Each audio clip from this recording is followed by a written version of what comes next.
Hi everyone.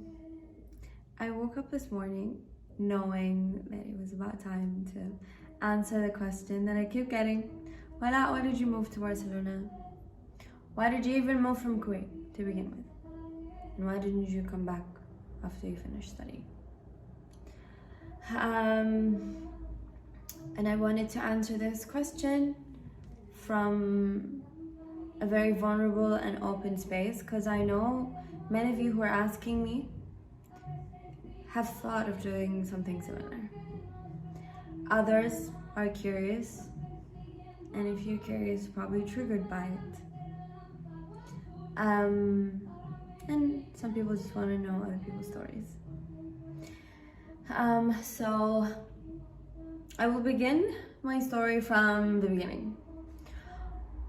All my life, I've always dreamt of living somewhere. I always felt like there's this big world where I can expand and be bigger and be who I really wanted to be, and I'll find people like me. Because where I come from, I didn't meet people like me who didn't want the restrictions, who wanted to explore themselves further away from the comforts of family, further away from the country, from the comforts that our governments as petroleum countries give us. And they that it's reliable and it's okay. You're always going to be sorted some way. You're going to always be taken care of some way. I wanted to move from that. Because I've known that expansion comes from a place of discomfort. That's when you question things. Comfort zones just keep us where we are. They don't help us develop and move as much. So as soon as you get uncomfortable, that's when you explore. That's when you ask the right questions and the important questions. So I've always wanted to do this. My first move was from Kuwait to Doha for college. And that was a big shift for me, but the two cultures are quite similar, so it didn't really allow me the amount of expansion away from the conditioning and releasing the social conditioning as within me I wanted. But before I moved, I've always had these dreams, and I've always felt like I didn't belong. I always had this feeling strongly. I didn't belong to my surroundings. I didn't belong to where I was. And belonging, now I come to understand, is a feeling. It's a feeling that comes from feeling safe, being who you are completely, and feeling loved and accepted unconditionally for who you are. And I never felt that there. As hard as I worked on doing it for myself, there was always an element of my environment didn't support this acceptance of who I was, even though I was accepting it. There was an element out there, and that was just a feeling. It's just something that people maybe, I don't know, I cannot explain. It's just a feeling, and if you have it, you know it. And my mom always said that you think you're a mushroom. if she's watching this, she'll remember and she'll laugh. انتي عبالك انتي فقعة. Which at that time it was like something, it was like, no, what do you mean? I'm okay, but I want different ideas. But when she said faq'a or mushroom, it was because it was true, because I didn't feel like I was part of a tree, family tree. I always wanted to challenge the ideals. I wanted to change the language I spoke. I didn't want to change the language I spoke, I wanted to expand. But it was put on me that I wanted to change the language that I spoke, and that I wanted to be different.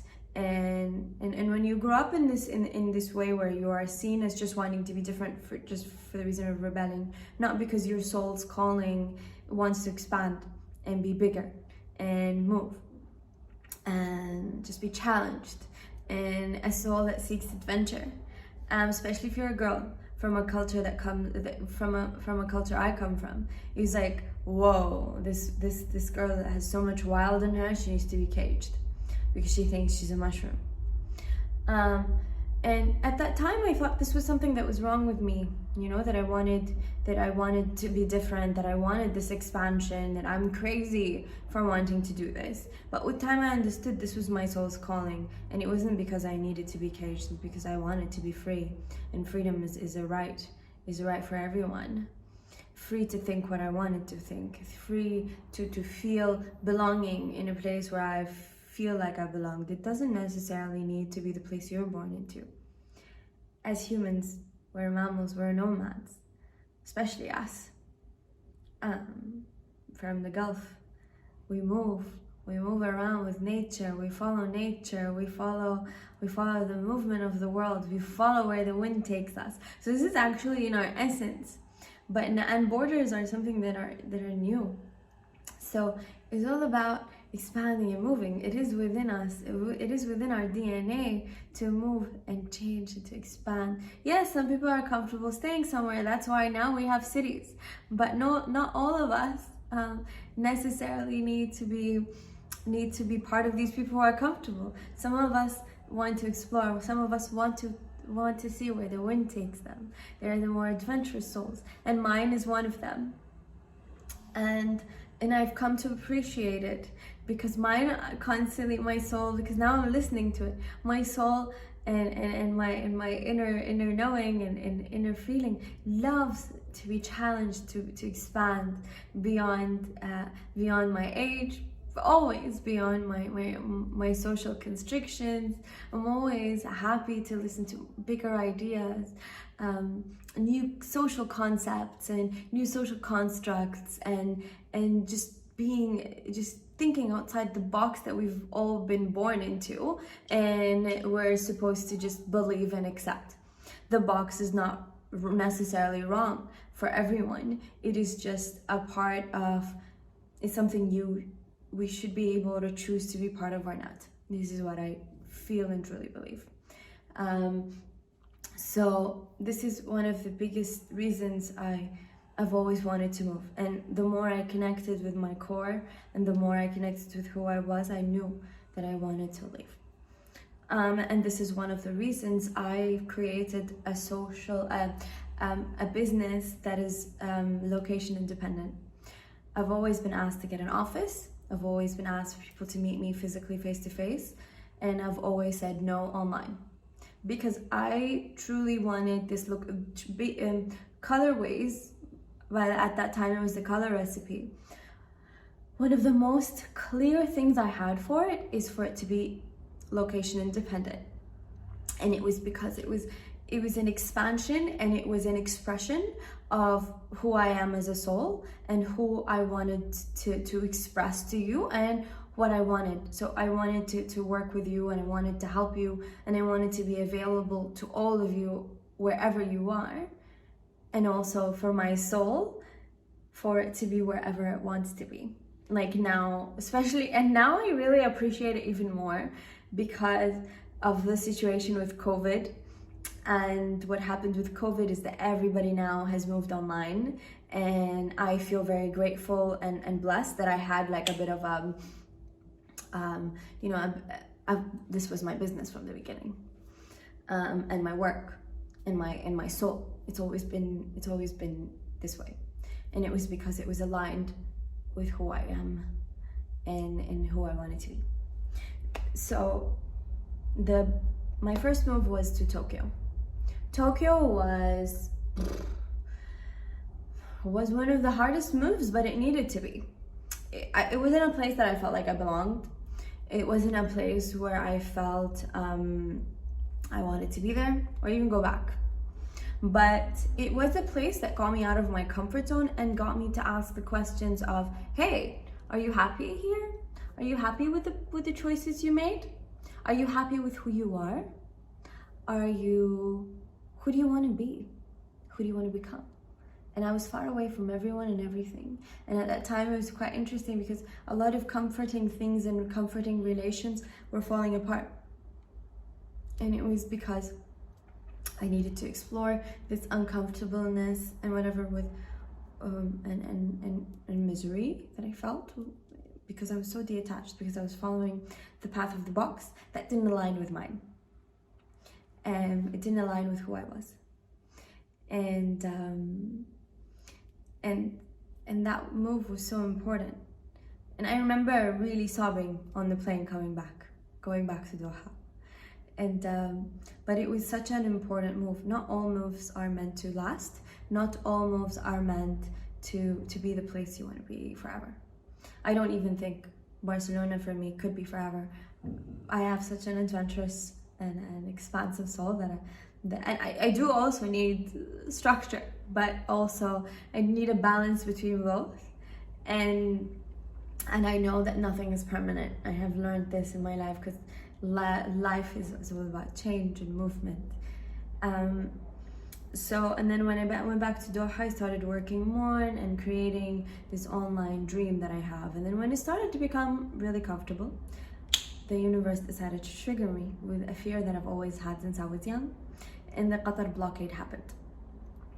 When the blockade against Qatar happened, my entire system was triggered to the max, because I've always had this idea that I needed to leave because something is gonna happen in the region. But this was something that I've always said to myself since I was 7. And when that happened, I just felt like, oh my God, all my fears are becoming a reality. I need to run away. And then I had this conversation with one of the most important people in my life, and it was an interesting, lengthy discussion, because I wanted to go to Canada. I was like, you know what, Canada is the answer. But then after some discussion and some research and stuff, this house found me, and this house decided, you know what, you're gonna come to Barcelona. It was not on my list at all. I didn't know anyone who lived here. I didn't know the language. I didn't even know the city.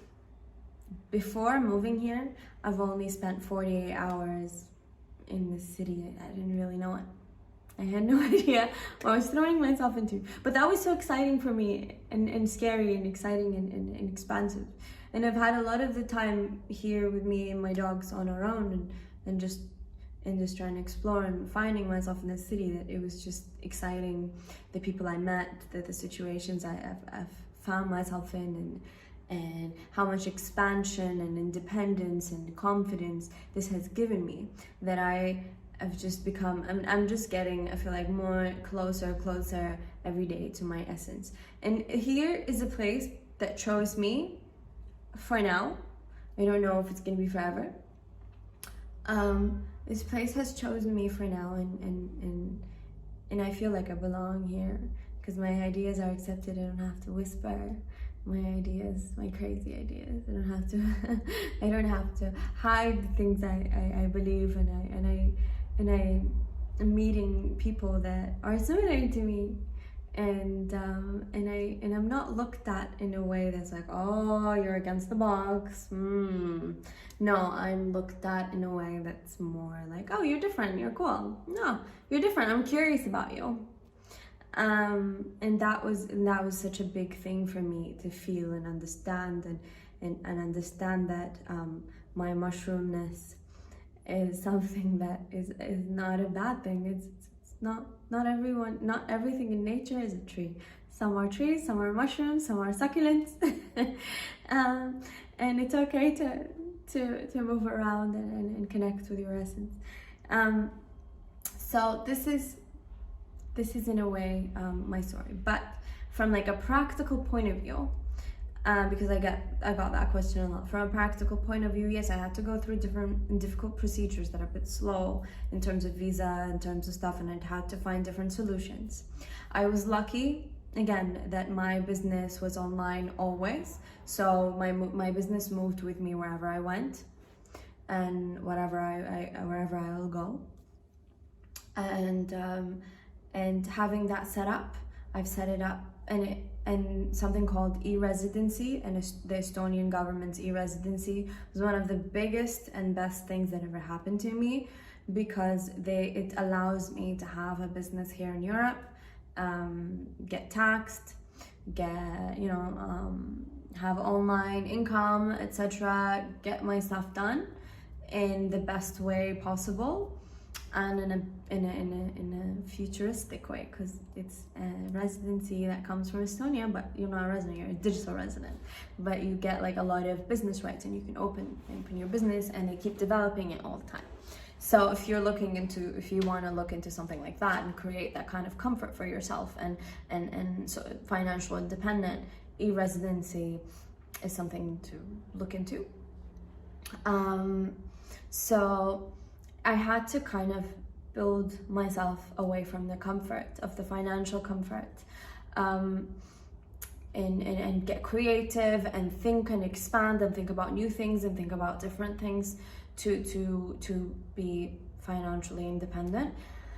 And I've had a lot of lucky strikes too, because the universe, when you ask the universe, the universe responds, and I've had a lot of different lucky moves that also allowed me to have this comfort, and I have people around me that also support me, and support me not financially, but support me in terms of expanding my business, in terms of finding different income resources, and I'm just keep because I know many people who have messaged me asking me about this. This is one of their main concerns, is like, oh, the comfort of our countries and our salaries. Maybe it can be the same, it cannot be the same. It just depends on what you want. If you want to live a small business, and just, have a simple life, you can. If you want to have $1 billion business, you can. It just depends on how much work you want to put in and what is your vision for yourself and your life. And that vision could be done anywhere. That vision doesn't need to be set to a location. And this is one of the biggest things and the biggest conditioning beliefs or conditioned beliefs that I had to let go of, that my location is the only way I can thrive and expand. Because it wasn't true. What was true was when I started doing my own thing, is when I started to thrive, and when I started connecting with my soul's essence and my core and what I really wanted, and be comfortable being extremely uncomfortable. Be comfortable to struggle in the beginning. Being comfortable adjusting my financial stuff and my social stuff, and in places that are uncomfortable for a while, and also the fluctuation of things and the growth of things. Sometimes it's fast, sometimes whatever, because all depends on the beliefs that you project into the world. How much openness and how much expansion are you willing to have? So everything is really up to you and choices you made. And then when we talk about choices, one of the beautiful things, I was talking to a friend once, and we were discussing my life, and we were discussing life in general, but also mine in specific. And he said something very important. He said that you have to remember, you made difficult choices. You made choices that are not, your regular choices of people, because you wanted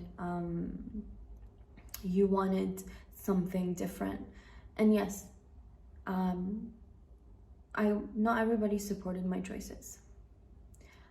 My choices made me lose a lot of things that I was willing to lose, because I wanted to choose myself, and I wanted to be brave, to be loyal to myself, because choosing everyone else didn't make me happy. Choosing myself and learning to choose myself more and more every day is the source of my happiness and is the source of my strength. And losing people, losing situations, losing things, it's not easy. There's a lot of grief in that. But knowing what you're gaining and knowing that you're gaining yourself is something that I wouldn't let go of. The freedom of who I am and who I've become is something that I cherish more than anything I've ever had. And the people around me, the family that I have chosen, and the family that has chosen me, has become such a beautiful source of happiness and expansion and love and acceptance that I could never imagine I was able to have. Being free from a lot of conditioning, a lot of beliefs have allowed me to expand from my heart and allowed me to be okay doing this video and telling you all about it as open as I can and as open as I am doing today. So this is part one, maybe the end of it, but I hope this has given you some sort of message. I hope this has allowed you to understand something different or look at things differently, and I hope that in some way I've given you comfort and love and so much love back to you guys. And if you have questions, please leave them below. I can do another video about it, or you can DM me and we can talk about it privately. And yeah, so much love. Oh my god, it's like nearly 22 minutes that I've been talking. Oh, that's a lot. So much love. Bye guys.